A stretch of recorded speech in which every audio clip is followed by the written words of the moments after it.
Let's discuss Act 3 of the play, and this is a pretty crucial act to the play. There's a lot of things set in motion here that are instrumental to the conclusion we have. We start this act, though, with a bit of an odd scene. We have a clown scene, and a clown scene would be popular in Shakespearean tragedies. When things would start to get too heavy, Shakespeare was pretty good at injecting some levity.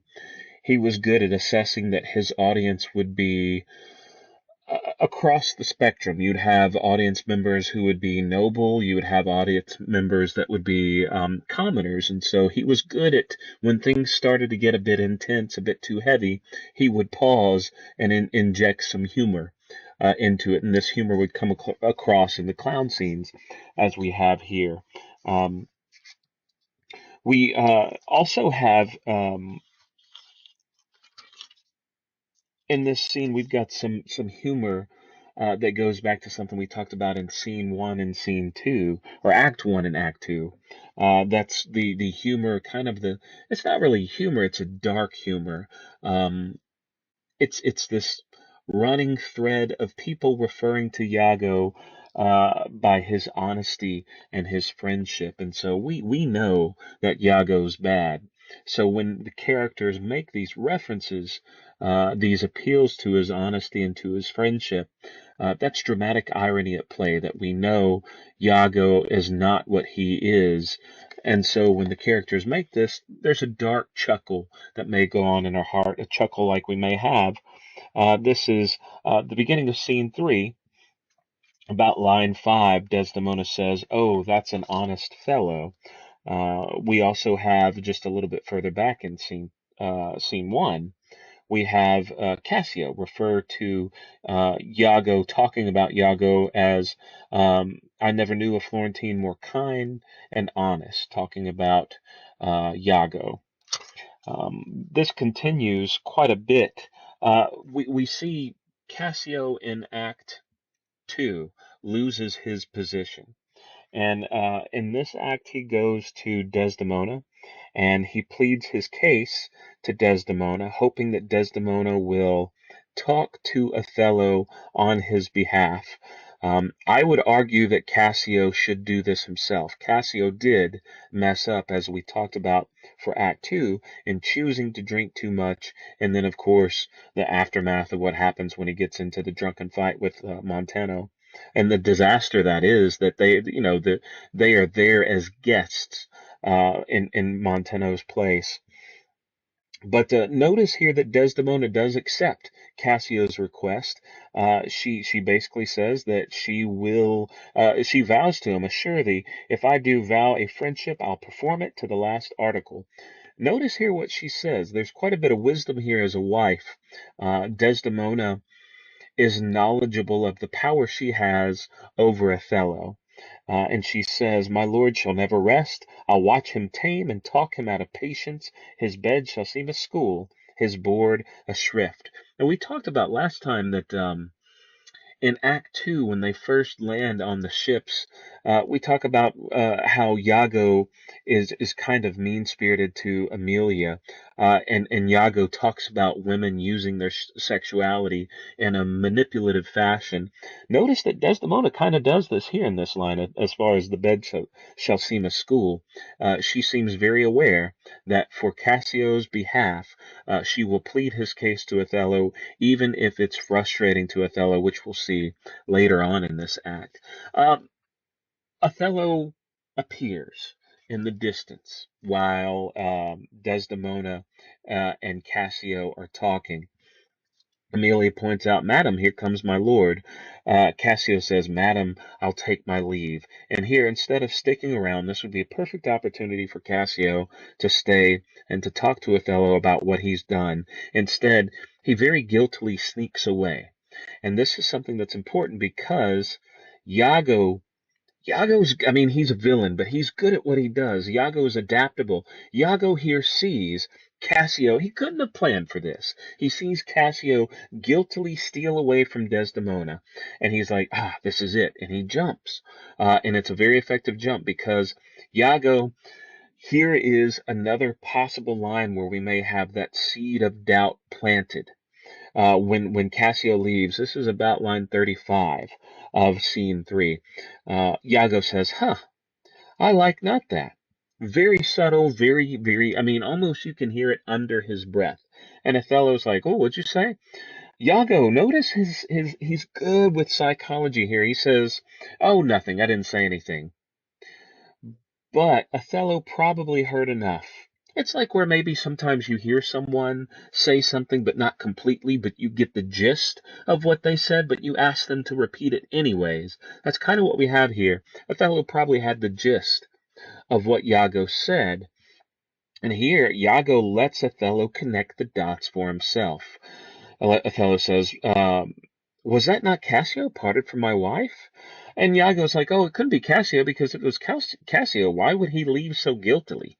And so this is very subtly but effectively, Iago plants that seed. Now, we did talk about back in Act 1 that Brabantio may be the person who first plants that seed in this act. In fact, in just a little bit, we'll have Iago make reference to Brabantio and the betrayal that Desdemona pays to her father.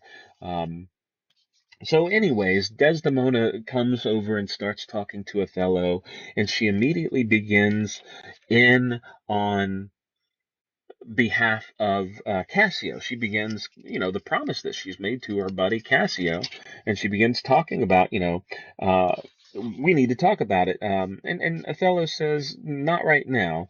He says, this is about line 54, or a little further, about 58. Not now, sweet Desdemona, some other time. Desdemona does not leave it alone. She does not leave it alone. Shall it be shortly? Othello says, the soon or sweet for you. Shall it be tonight at supper? No, not tonight. Tomorrow, dinner then. Here, she just keeps pushing Cassio's cause. She's very persistent. And this does show power on Desdemona's behalf to not be just this silent, wilting lily of a wife. She persists in her charge to Othello to talk to him, um, until finally he's like, "Prithee no more. Let him come when he will. I will deny thee nothing." So I think that's pretty interesting that she's so persistent effectively with him. Notice we have here a foreshadowing line about right before line 100. We have just a dark line here that foreshadows what's to come. Excellent wretch, perdition catch my soul, but I do love thee, and when I love thee not, chaos is come again. And we do see quite a bit of chaos at play's end. Um, we also have around line 110 the first vocalized doubt I find Othello mutter about Cassio. Othello seems to trust Cassio completely, and I guess for good reason because Cassio's been, I guess, a good friend to him. But notice about line 111, he has the first vocalized doubt he has. He's talking with Iago. Um, and Othello says, indeed, discernest thou aught in that? Is he not honest? So this is different than saying Michael Cassio is honest. Here, he asks it. And Iago says, honest, my lord, honest, honest, my lord, for aught I know. And Othello's like, well, what do you think? Do you think he's honest or not? Um, Othello is placing great trust in Iago, and we know that trust is misplaced, though, terribly misplaced. Notice there's more dark humor, more irony, dramatic irony. This is about line 125. Othello's really pressing Iago to tell him honestly what he thinks, and he says, basically, if you love me, you'll do this. Um, it's interesting here that Othello thinks he can manipulate Iago by appealing to the love Iago has for him, and we know that's not the case. Iago says, "My lord, you know I love you. I think you do." And just this idea of you'll be honest with me if you do love me. Um, I think it's also interesting about line 140. Othello says something that speaks volumes to who Othello is. Othello really we know what we get with Othello. He's not He's not really wearing masks in this play. I'm trying to think if there's a scene where he's just not good at it. Even when he tries to wear a mask with Desdemona so their plan can work, he's not good at it. His rage gets the better of him. He's just not as good at manipulating his own emotions as Iago seems to be. And he says, this is about line 141, certain men should be what they seem. And what great irony in that, because Iago is not what he seems at all. Um, we have here in Act 3, Scene 3, a challenge to the definition of reputation that Iago gave to Cassio in Act 2. Cassio was so upset that he'd lost his reputation because of what he did, and we talked about how Iago comforts him, saying, reputation doesn't mean anything. Notice here, though, that Iago says something quite different about reputation when he's speaking to Othello. He says, good name in man and woman, dear my lord, is the immediate jewel of their souls. Who steals my purse steals trash. 'Tis something nothing. 'Twas mine, 'tis his, and I've been slave to thousands. But he that filches from me my good name robs me of that which not enriches him and makes me poor indeed. What a reversal.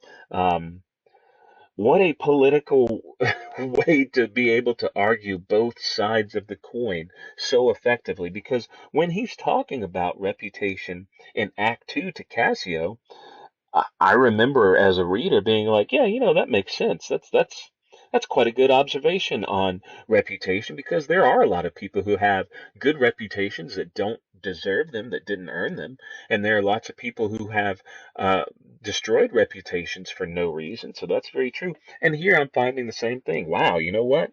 He's right. Reputation is precious. So even me, knowing how bad and evil that Iago is, that he will say anything that will help himself, I'm still falling prey to just his. He's slick. I mean, he's able to see, and that's the tricky thing about life, that you can have multiple valid points to an issue, where it's not as easy to just say, well, this is the only right stance, and no other stance is right. Iago seems very skilled at showing, for example, for reputation, how multiple uh, points about reputation may be valid.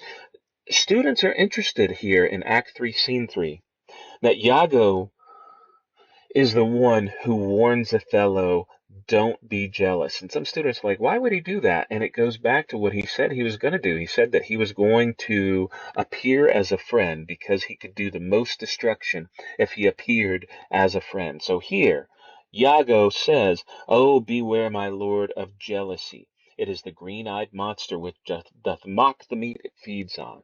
That cuckold lives in bliss, who, certain of his fame, loves not his wronger. But oh, what damned minutes tell he, or who dotes, yet doubts, suspects, yet fondly loves.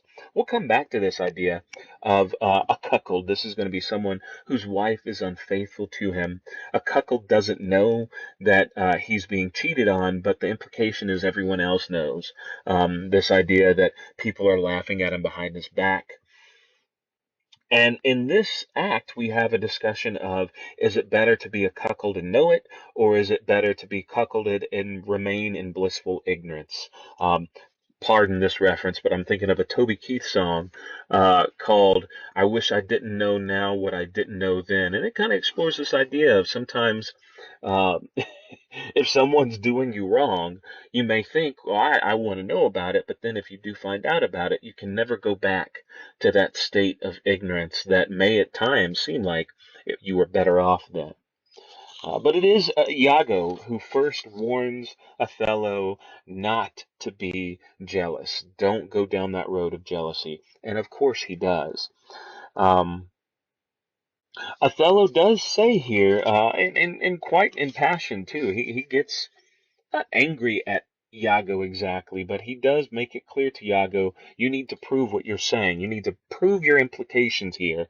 He says, this is about line 205. She had eyes and chose me. No, Iago, I'll see before I doubt. When I doubt, prove. And on the proof, there's no more but this. Away at once with love or jealousy. So basically saying, you need to prove what you're saying.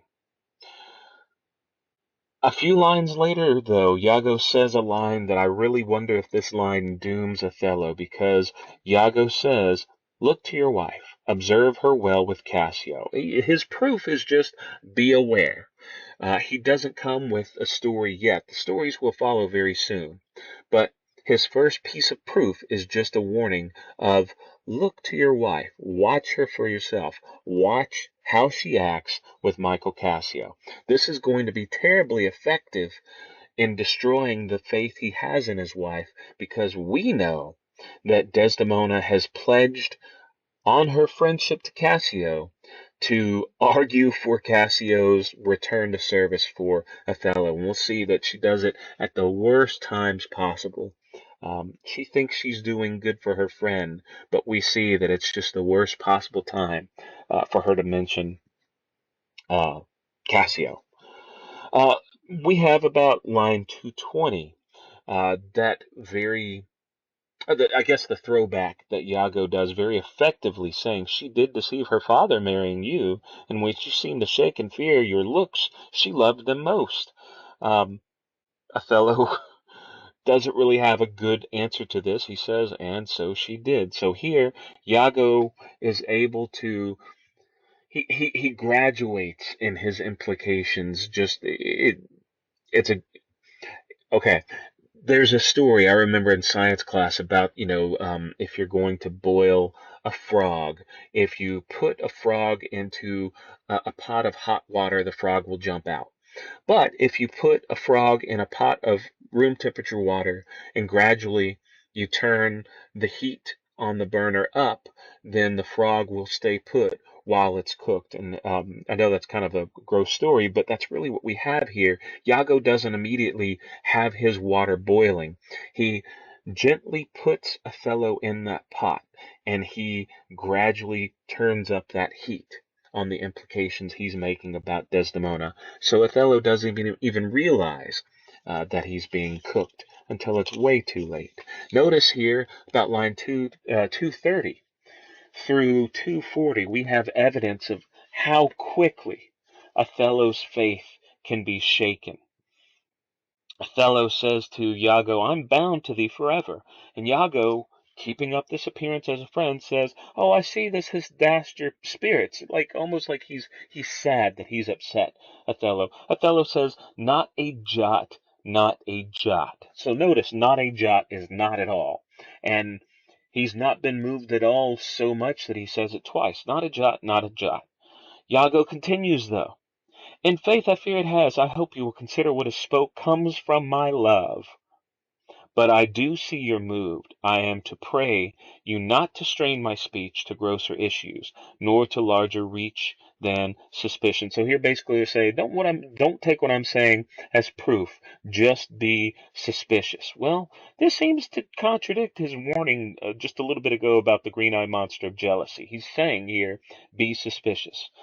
Iago continues, "Should you do so, my lord, my speech should fall into such vile success, which my thoughts aim not. Cassio's my worthy friend, my lord. I see you're moved." Notice here, in just a few lines, Iago asks him at the beginning, "I see you're moved by what I'm saying." And Othello says, "Not a jot, not a jot." A few lines later, he says the same thing, "I see you're moved." Othello says, "No, not much moved." So that's a difference. And what Othello says is believable, unlike what Iago says. So here you can kind of believe that Othello is no longer concretely cemented in his faith on Michael Cassio.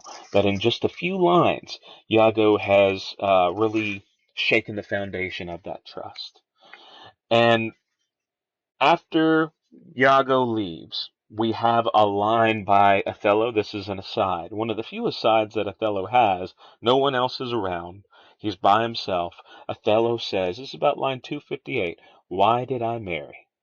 This honest creature doubtless sees and knows more, much more, than he unfolds." So here, Othello vocalizes doubt as to should he have married Desdemona? Why did I marry? So we see that Iago has been very effective in just a few lines. Now, students have a field day examining the relative ease that Iago has in manipulating Othello, and a lot of students will say that this is an argument Othello never really loved Desdemona. Other students will say that this shows just how insecure Othello is, and I think that's an argument that you can make. We've talked about the racism that he faces in the society that he serves. Um, and I think students could argue the effect it would have on his self-esteem. Some of us may know people or may be people who've had that struggle of loving someone, having them love you back, but also thinking to ourselves, I don't deserve their love. I'm not good enough. And I wonder if that's what we have here with Othello and Desdemona. Um, Let's talk about the handkerchief because here about line 304 or so, we have Othello in kind of a passionate, not a passionate, but an emotional conversation with Desdemona. Othello drops the napkin. And this napkin, it's a magic napkin. We'll talk about the magic soon, but he puts the handkerchief from him and it drops. Now, Desdemona is so concerned for Othello that she doesn't really notice that it drops. Someone does notice that it drops, and who notices that it drops is Amelia, because after they've left, Desdemona and Othello leave, Amelia picks up this handkerchief and she says, I'm glad I've found this napkin. This was her first remembrance from the moor, so it's a token of love. It's a gift.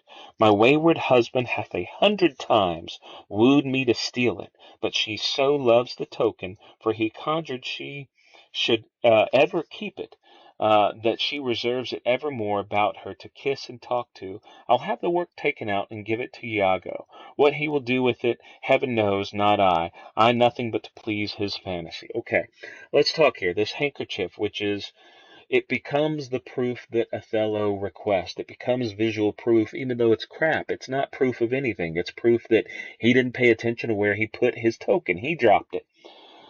But Amelia makes a choice here. She chooses to take something that she knows is precious to Desdemona, and she takes it because she wants to make her husband happy. She also knows, she calls him her wayward husband, so she knows that their relationship is in turmoil. But this goes back to a conflict that we may be familiar with, this idea of you can't help who you love.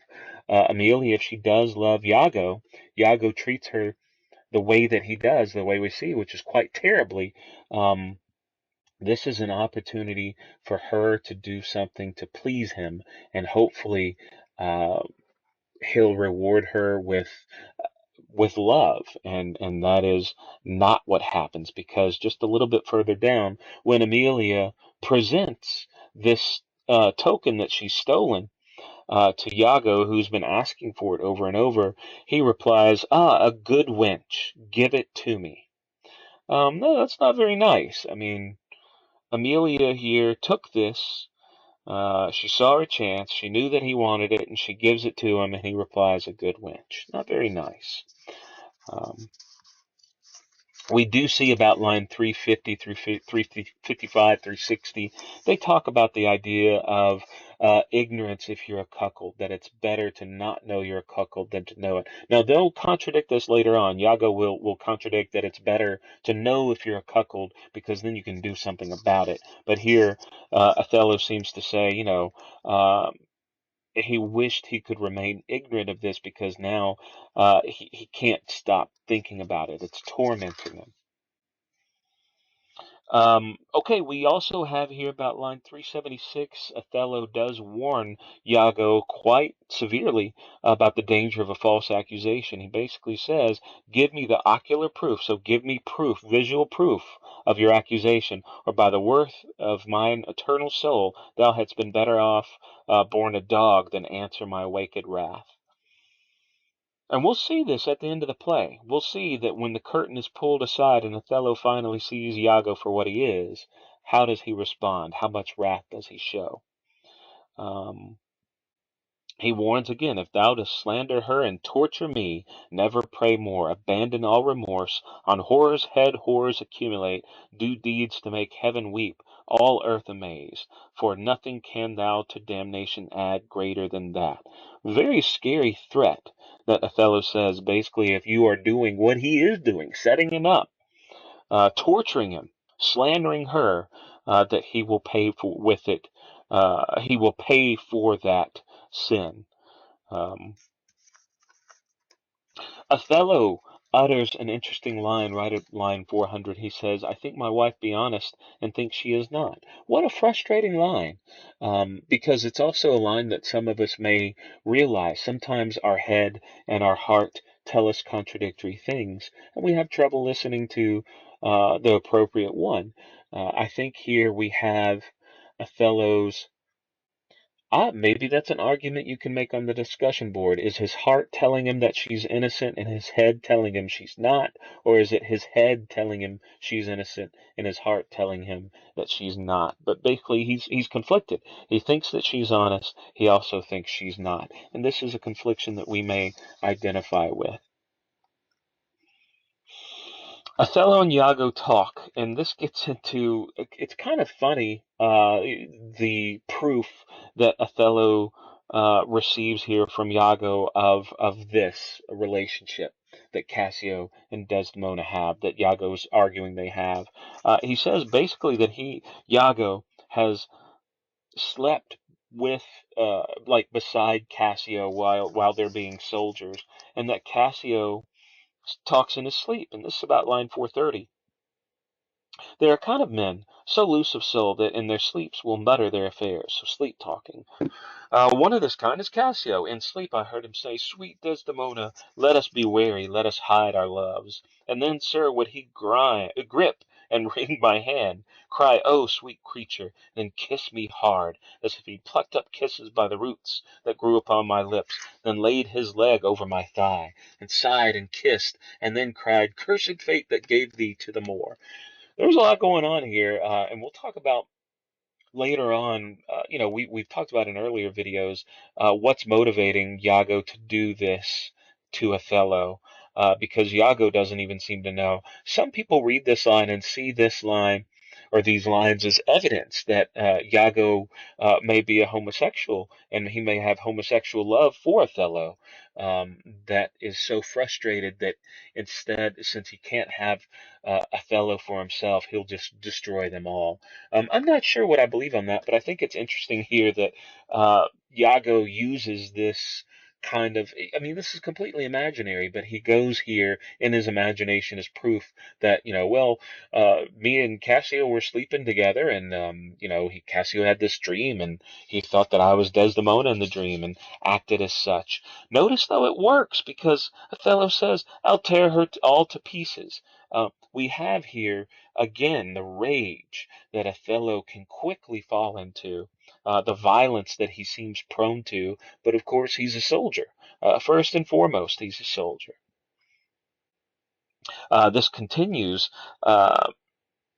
when Othello, in line 460, says, Oh, that the slave had 40,000 lives. One is too poor, too weak for my revenge. Now do I see 'tis true. Look here, Iago, all my fond love, thus do I blow to heaven. 'Tis gone. So here, Othello says that the rage he feels is enough to act upon 40,000 lives, that one life is just not enough for him to get the revenge that he wants for what he now believes from Iago. So they make a vow with each other. They make a vow to get revenge. Othello says, Now by yonder marble heaven, and the due reverence of a sacred vow, I here engage my words. They're making a vow here together, and this is an odd scene because Iago seems taken off guard here. Notice what Iago says. This is about line 490. Uh, Othello tells Iago, Cassio cannot live. Within these 3 days, let me hear thee say that Cassio's not alive. And Iago does not meet. I mean, if you look at the spacing of the line, Iago does not miss a breath. Like where Othello's line stops, Iago immediately picks up. My friend is dead. No hesitation at all. Notice what Iago says, though, about Desdemona. "'Tis done at your request, but let her live." I don't know why he's doing this. I don't know if this is further manipulation, where Iago really doesn't want her to live, or I don't know if this is really Iago trying to back off a little bit of this boulder that he's gotten successfully rolling, but he cannot stop this boulder, that this boulder will continue to roll and destroy whatever comes in its path. I'm curious to see what you think of that line. Iago does not hesitate to say Cassio is dead, but he does say, "Let Desdemona live." We do have scene 4, that's a clown scene. And this clown scene is with Desdemona and Emilia. Notice, though, that Emilia, when asked directly by what would be really her best friend, Desdemona says, "Where should I lose that handkerchief, Emilia?" And Emilia knows where the handkerchief is. She knows exactly where it is. So this is something to consider when you think, who is to blame for what happens in this tragedy? Emilia says, "I know not, madam," and that is a lie. She knows exactly where it is. She gave it to her husband because he'd requested it so many times and because she just wanted to make him happy. We do get the story of the handkerchief, that it's this magic handkerchief that will secure love, but if it's lost or if it's given to another, it will doom the love. Othello's mother gave it to him. Desdemona asks, "Is this really true that can happen?" Othello says, "'Tis true. There's magic in the web of it."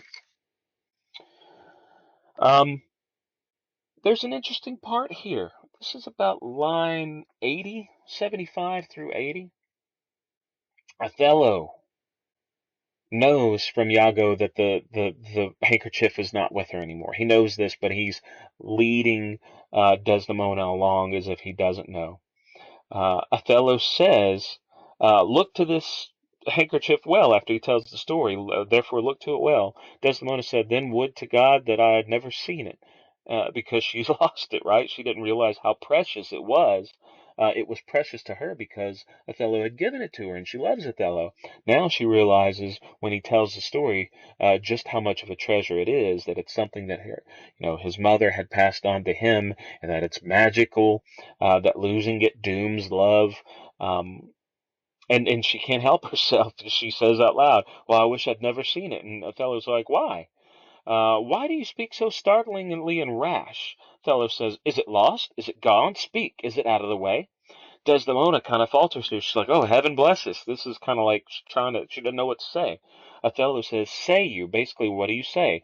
Desdemona here could have said, "I don't know what happened to it. I don't have it. I don't know where it is." But Desdemona instead says, "It is not lost."